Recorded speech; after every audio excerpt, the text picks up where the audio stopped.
following program was provided by an independent producer solely responsible for its content. The opinions expressed do not necessarily represent the views of this station, its staff, board of directors, or underwriters.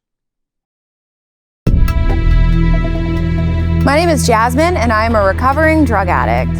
My name is Richie Farrell, aka the Old White Junkie. And we are your hosts for Exit Team Nashua. Our mission is to bring recovery into the living room. Last year, over 72,000 Americans died of an accidental overdose. That's almost 200 Americans every single day. We will bring you guests with real-life experiences with addiction and recovery. Welcome to Exit Team Nashua. Hi, welcome to tonight's show of the Exit Team. I am Amy, aka, as Richie likes to call me, the Mermaid. Recovery advocate, yogi, woman in long-term recovery from heroin and alcohol, and I'm here filling in for Jazzy tonight because she is taking care of herself and, you know, having some self-care, which we all need and which is all very important in the recovery world.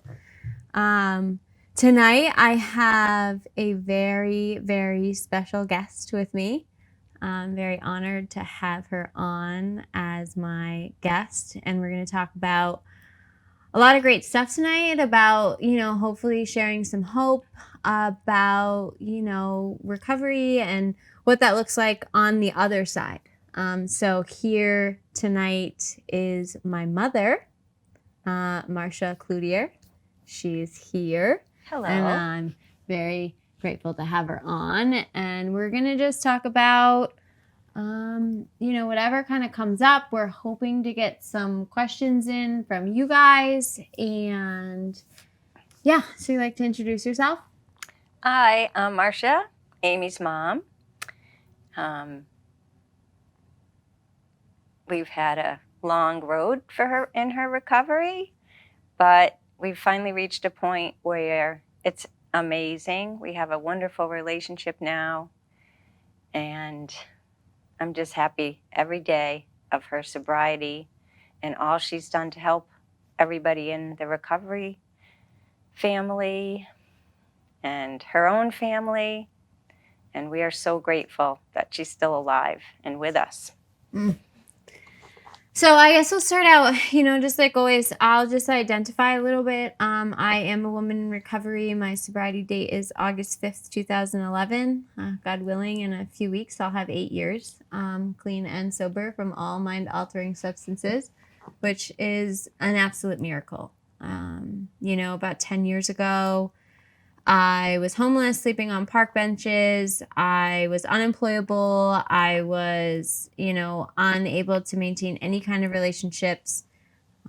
You know, my parents talk about it, and I'm able to talk to them about, you know, what that was like. And, you know, in my career path and, you know, helping people in recovery, you know, I have to deal with a lot of families that were in the same position that my parents were. And we're really just hoping to show some hope tonight. So I know, you know, my addiction started really early on. You know, I started getting in trouble in middle school and selling drugs in 7th grade and getting caught with weed and all of those things. And, you know, moving out at 16 and, you know, just not wanting to like be a part of my family because of the rules or just whatever, just really being stubborn and self-will and all of those things that come along with addiction. So in the early stages of that, you know, how was that experience for you? We were very angry, and every parent wants their child to listen to them and understand. You try to give them the advice and give them the tools, and sometimes it just doesn't happen. You had a lot of trouble with learning disabilities and dyslexia and behaviors at school, and we just really tried to help you in whatever way we can. And then when you moved out and would go to your friends' houses, and we would try, you know, talk to the parents and try to tell them it wasn't the right thing to let you stay. And eventually you would burn a bridge there and you would move on to the next house. And you came and went in our house, and we tried. It just didn't work. Yeah. And it just kept getting deeper and deeper, and till we felt like we lost you for a long time. Yeah. So, that and I, like, as an addict, can remember like pointing fingers and always like blaming my parents, and that's like a very common thing that people do in addiction, because it's really hard to look at ourselves and to look at what we're doing, and it's easy to like point fingers and say, oh, if I like live this way or that way, and it wasn't until I got sober and like did some work on myself to realize that that's not it. And, it had nothing to do with my family or where my family came from or whatever things that I wanted to create, the story that I wanted to, because I just wanted to drink and drug. Like, that was it. So when I was 18, big part of my story is I got into a really bad car accident. And this is what started, my opioid addiction and being prescribed Oxycontin, and like that experience of me being in the hospital and being in the coma and having brain surgery and those kinds of things. Like, these are usually the consequences of, a lot of people that like live in that kind of lifestyle. And, what were some feelings that like came up for that? Well, the accident was horrifying, and we thought we were going to lose you. And then when we got you back home, we thought this was going to be good. We were going to start on a new page. But literally, you were home for 2 days and back out again. And that wasn't it wasn't our plan. We just wanted everything to be right. So at that point, we were just so happy to have you that we sort of went back and said, okay, if this is the way that we have to have her, maybe there's other ways that we could help her. And, we didn't live a straight life either. Both Amy's dad and I, we are products of the 70s, and we like to drink and party. And, then you're like, how could we not do this and help her? And it's always a very fine line. And you have to live your life, and we had to live ours. But we tried, and it just still did not work out. Yeah. There's a question that came up. What is the most important piece of advice you could give as a parent struggling right now? Like, if there was a mom and she was sitting in front of you and she had a daughter and it was the same kind of circumstances, like, what got you through? Like, what do you think that you could give for some advice? First, I would say never give up hope. Never, ever, ever give up hope. Do not enable. It is very hard not to enable. Do not give them money. Tell them you'll give them food. You'll give them shelter. You'll take them to a rehab. You will take them to a meeting. You will go to a meeting with them. Never give up hope, but do not give them money or you gotta lock your rooms, you gotta check your med cabinets, you gotta lock up your jewelry if you have to, but you have to do whatever you can to not enable them to have money to get drugs or even a phone. Don't give them a phone, because then they could call. They could call for drugs. You just have to tell them you love them and that you want them to get better, and you'll do whatever you can to help them get better. Yes. Love. Love. Love. Love and hope. I love that. And that's, and from my experience, like my parents there was a time where my mom was just dropping off insures at my door because I was literally dwindling away to nothing. And I wouldn't eat because I was using, and she would bring like boxes of insures and drop them off at my house so I could get some nutrients. Susie's asking, are there support meetings for parents of addicts? Yes, there are. I know my mom didn't really ever go any because these support groups are newer support groups that are around. There's always been Al-Anon and Nar-Anon, I think is the NA one.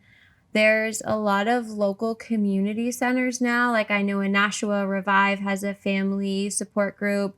There's Donna Marston has a family support group in Concord. She started it, and there's I think it's called Families Caring and Sharing. And then the Farnham Center has one there. So if you Google parent support groups, there are a lot more locally now. Learn to Cope is a lot in Massachusetts. That's a really great meeting with support for parents that are, on both ends. And I actually speak at some of those meetings. Sometimes I go and share my story of hope because, it's really hard for parents and, not knowing that there's hope out there. I talk to a lot of parents. I work in the healthcare field, and people know me through Amy, and they ask me. I've gotten many of my friends' children into Amy's, where she went for her meeting at the process, and we've had some successes. I've had friends that have lost children to addiction. It's never easy. It's never easy. But I just always tell them, you can never give up. Never give up hope.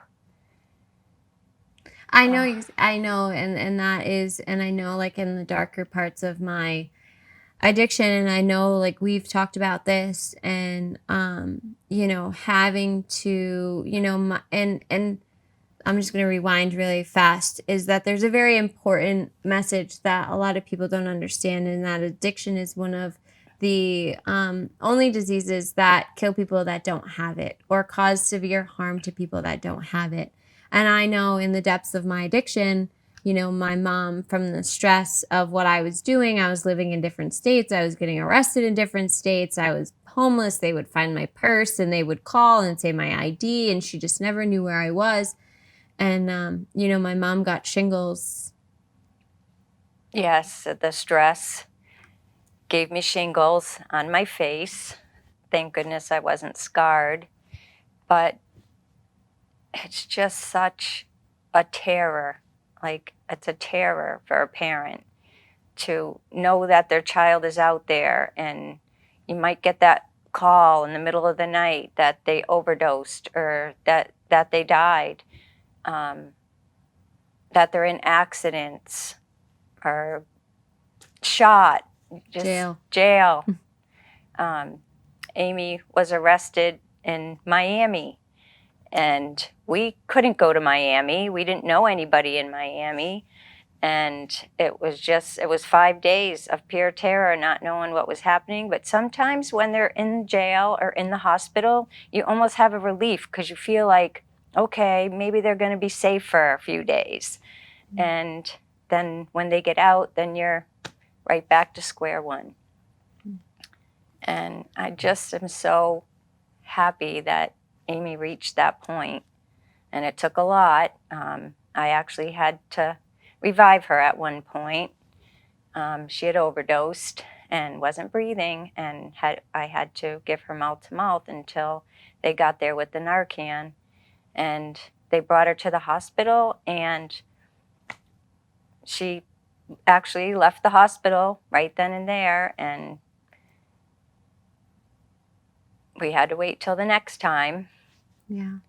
And I know this is what and we're going to get to the hope right after this part, because I know that this is probably one of the hardest things that you had to do as a mom, and I know like as a dad, to get some relief for yourself is to just pretty much bury me while I was still alive. I remember one time telling you, if you die, don't think we're going to have a funeral or anything, because I don't want your druggy friends to be there to support, because you get so angry. And I've been to so many funerals for young people, and it's just, you just feel so bad for those parents. And it doesn't end, but there is always hope. Yes. How do you find ways to talk about addiction with family and friends without feeling shame or fear of being judged? I talk to all my family and friends about addiction. I have no shame or fear. I really don't care if they judge me, because it's not me that I care about. I care about all these young people and this generation that's out there, and whatever you can do to help somebody, to talk about what you went through and what you went through with your child. It's no shame and no fear. You just talk. You just say, hey, I think my kid is having problems with drugs, and I know you had this issue. Is there anything you can do? Or that's what we just talk about it. Don't be afraid. Yeah, I think that like really is like the only way to break the stigma is to just really like stop being so shy about it, talk about it earlier. I speak in middle schools and high schools, and I'm speaking in middle schools, and these kids are, doing drugs. It was my experience. I started doing drugs in 7th grade. I started selling drugs in 7th grade. Like, it's happening and it's going to happen, and it needs to be talked about. And that's why we have these conversations and we're open about it and we answer the questions. And we have to let go of the stigma because it's getting younger and younger and it's happening. So we're going to lighten up the conversation and talk about the beautiful part of the other side of it, and like rebuilding relationships. And those first couple of years, I as an addict was really, I really wanted everybody to believe me, but I also understood why people didn't. And people would still question me at, 3, 4, 5, 6 months sober. And I'd be like, I'm doing everything. And I did 10 years of damage. So, like, of course, that was going to be a question. And, for me, I was a new mom and I was still working in the bars because it was the only thing that I could do. And it was just a really hard situation. And early recovery is really hard. And, I luckily had really amazing, parents that supported me and helped me with my child. And, We were really, at first, when Amy started being a bartender, and it is a little hard to say, okay, here she is in recovery, but yet she's out there every weekend in a bar with all these people who are probably drinking and doing drugs. But I think it sort of helped her to see that these people out there and how silly they are, or how drunk they got, or how bad they made themselves look. I think it sort of helped to keep her sober. And she did have a good support, and eventually she was able to go to school. I don't know how she did it. She worked nights, she went to school, everybody helped with childcare, and she just had a very strong will to survive. Yeah. I talk about it, and it, it's not really an issue of will, and it's an issue of like, I wanted to be sober more than I wanted to use. And I really I saw that once I removed drugs and alcohol, that I was the problem, and it was going to be work on me and remending my family and making amends and showing up. And that's one thing that I've, really prided myself on, is I know that I took years and years of me being your daughter away from you. And, that's what I've really just focused on, is just calling to say hi, or showing up with the kids just to show up with the kids and, you know, be a daughter and be a family member again. And doing the work. Doing the work on yourself. Yeah. And So now, what's that been like? You know, was that hard in the beginning for you to like trust me and like growing Yes. that and like yes, that I mean, whole it process? didn't happen overnight. You just, you know, for the first couple of years, you sort of walk on eggshells and look for certain clues that, you know, things might not be going okay, because after, you know, eight years, it took a while. It did take a while, and you just, I think as a parent, like, you just always, it doesn't end. You Yeah. just never know, because you just hope that they get the right tools and do the work, and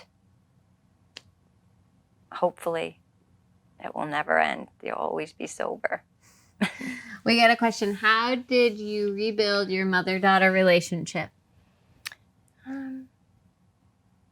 I think your son helped a lot, because we were all there for him, and we saw how much you loved him and took care of him, and also how you took care of yourself and working with your in the recovery world and helping people. That really helped rebuild our trust, and we never stopped loving you. Yeah. So there was that. Yeah. And it just takes time. It's just time. Yeah. And, you know, it was, you know, like I said about, you know, just being present and knowing and having my own awareness of realizing that, you know, I took so much time away from you to like put 2 steps forward and bring the kids to see you and like show up and, you know, be there as a daughter in a two-way relationship and not just you loving and carrying me. And it's also hard when you have other children, because you feel like you're slighting them because you spend so much time with your addict. And, you know, I feel sometimes that those relationships suffer a little bit because they didn't need the work.